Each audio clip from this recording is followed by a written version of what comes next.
Bonjour à tous et à toutes, j'espère que vous allez bien. Aujourd'hui on s'intéresse à Narmer, premier roi d'Égypte qui unifia le pays de manière pacifique au début de la première période dynastique, 3150-2613 avant Jésus-Christ.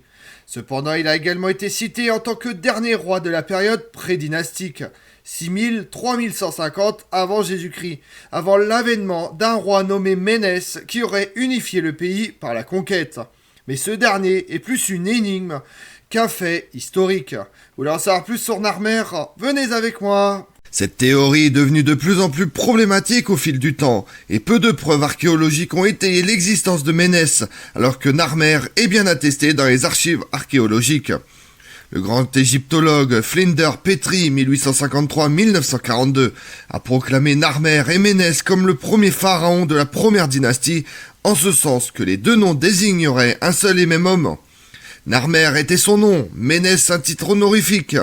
La même interprétation s'applique à l'autre pharaon associé à Ménès, Or-AA, 3100-3095 avant Jésus-Christ, le deuxième roi de la première dynastie, qui aurait également unifié l'Égypte sous un régime central. Si Or-AA était le souverain qui a réalisé l'unification de la Haute et de la Basse Égypte, alors Ménès était simplement son titre honorifique, signifiant celui qui perdure. Certains spécialistes affirment qu'il n'y a aucune raison de se disputer pour savoir lequel de ces rois aurait unifié l'Égypte, car le pays ne fut pas véritablement unifié avant le règne de Khasaké-Meoui 2680 avant Jésus-Christ, dernier roi de la deuxième dynastie et père du roi Djéser, qui commence la troisième dynastie. Cette affirmation a toutefois été remise en question à plusieurs reprises, car il existe des preuves évidentes que le roi Den, de 1990-2940 avant Jésus-Christ, portait la couronne de Haute et de Basse Égypte, ce qui indique une unification sous son règne. Plus important encore, la palette de Narmer, une ancienne dalle de limon portant des inscriptions, montre tout aussi clairement Narmer portant la couronne de guerre de Haute-Égypte, et la couronne d'osier rouge de Basse-Égypte. Il est donc généralement admis que l'unification eut lieu sous le règne du roi Narmer. Selon la chronologie de Manéthon, 3e siècle avant Jésus-Christ, Ménès fut le premier roi d'Égypte. C'était un roi de Haute-Égypte, connu principalement par des documents écrits tels que la chronologie de Manéthon ou la liste des rois de Turin, mais il n'est pas corroboré par des preuves archéologiques, ce qui explique pourquoi les chercheurs pensent aujourd'hui que le premier roi pourrait être Narmer, qui unifie pacifiquement la Haute et la Basse Égypte vers 3150 avant Jésus-Christ. Cette affirmation d'une unification pacifique est contestée en raison de la palette de Narmer qui représente un roi identifié avec certitude comme étant Narmer, en tant que figure militaire conquérante, une région qui est clairement la Basse-Égypte. La création de l'Égypte par des moyens militaires est un concept de base exprimé dans l'art de la période. Un ensemble important d'objets en pierre, dont des macédoines cérémoniales et des palettes, contiennent des scènes de guerre et de combat entre hommes, entre animaux et entre hommes et animaux. Le nom Ménès a également été trouvé sur une inscription en ivoire de Nakada associée à Or-AA, ce qui pourrait signifier que le titre fut transmis ou que Or-AA était le premier roi de l'Égypte. Pour des chercheurs comme Brewer, les moyens par lesquels l'unification fut réalisée ne sont pas aussi importantes que le fait même de l'unification. Les détails de l'événement, comme ceux des origines de toute nation, ont été largement embellis par les auteurs ultérieurs. Brewer écrit « Ménès n'a probablement jamais existé, du moins en tant qu'individu responsable de tous les exploits qui lui sont attribués. Il s'agit plutôt d'une compilation d'individus réels dont les actes ont été enregistrés par la tradition orale et identifiés comme l'œuvre d'une seule personne, créant ainsi une figure centrale de héros pour l'unification de l'Égypte. Comme les personnalités de la Bible, Ménès était en partie fiction, en partie vérité, et les années ont masqué la frontière, créant une légende d'unification. L'unification, selon Brewer et d'autres, était probablement un processus lent, stimulé par la croissance économique. La Haute-Égypte semble avoir été plus prospère et sa richesse lui permit d'absorber systématiquement les terres de Basse-Égypte. Au fil du temps, à mesure qu'elle constatait qu'elle avait besoin de plus en plus de ressources pour sa population et pour le commerce. L'unification de Narmer jette les bases de l'essor de l'une des plus grandes civilisations du monde antique. Flinders Petrie et d'autres qui l'ont suivi affirment que le fait que Narmer ait unifié l'Égypte par la force n'est pas pertinent, car il est presque certain qu'il dut maintenir le royaume par des moyens militaires, ce qui expliquerait sa représentation dans des inscriptions telles que la palette de Narmer. La palette de Narmer, également connue sous le nom de palette de la victoire de Narmer et de palette de la grande Héracompolis, est une gravure en forme de bouclier d'à peu près 64 cm de haut, représentant Narmer conquérant ses ennemis et unissant la Haute et la Basse Égypte. Elle comporte certains des plus anciens hiéroglyphes découverts à ce jour. La palette est sculptée dans un seul morceau de pierre de limon, couramment utilisé pour les tablettes cérémonielles de la première période dynastique de l'Égypte, et raconte l'histoire de la conquête de Narmer vers 3150 avant Jésus-Christ. D'un côté, Narmer est représenté portant la couronne de guerre de la Haute-Égypte et la couronne d'osier rouge de la Basse-Égypte, ce qui signifie que la Basse-Égypte lui revient après la conquête.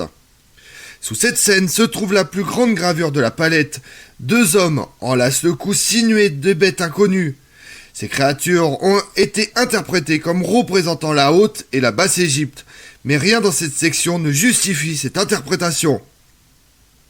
Personne n'a interprété de manière concluante la signification de cette section. Au bas de cette face de la palette, le roi est représenté comme un taureau brisant les murs de la ville, avec ses cornes et piétinant ses ennemis sous ses sabots.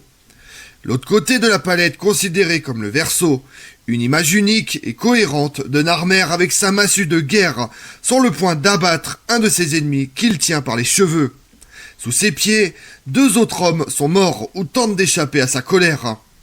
Un serviteur chauve se tient derrière le roi et tient ses sandales tant que devant lui et au-dessus de sa victime le dieu Horus est représenté, veillant sur sa victoire et le bénissant en lui apportant d'autres prisonniers ennemis. Le sommet de la palette est gravé de fêtes, de taureaux que certains spécialistes interprètent comme des têtes de vache. Ces spécialistes interprètent alors les têtes de vache comme représentant la déesse Hathor. Il semble toutefois plus judicieux d'interpréter les gravures comme des têtes de taureaux, car un taureau figure en bonne place sur la palette et symboliserait la force et la vitalité du roi.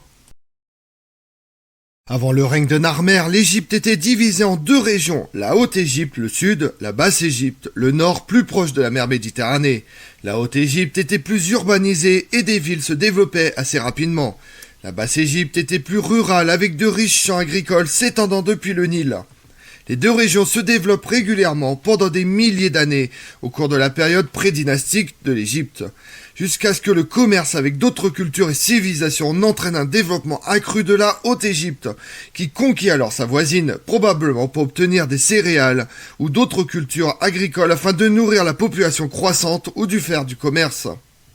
Une fois que Narmer s'établit comme roi suprême, il épouse la princesse Net-Hotep de Naqada, dans le cadre d'une alliance visant à renforcer les liens entre les deux cités.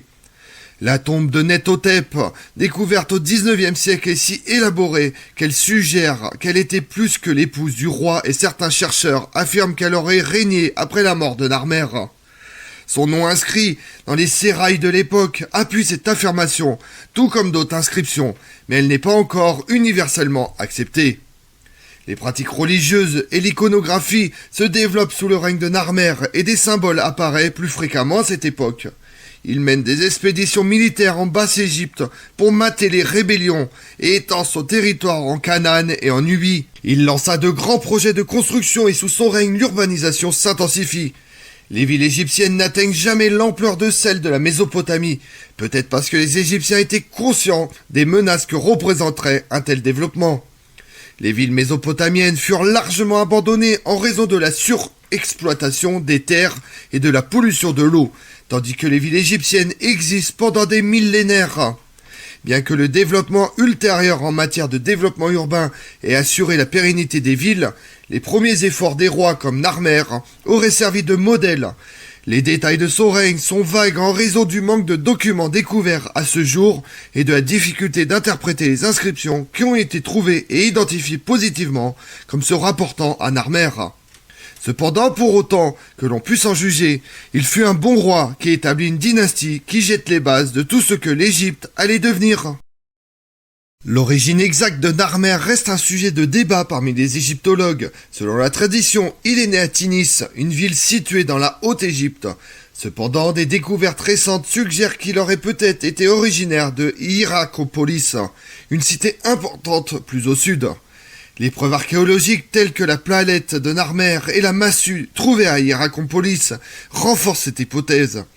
Ces objets, bien qu'ils aient été déposés près de 1000 ans après son règne, témoignent de l'importance historique de Narmer.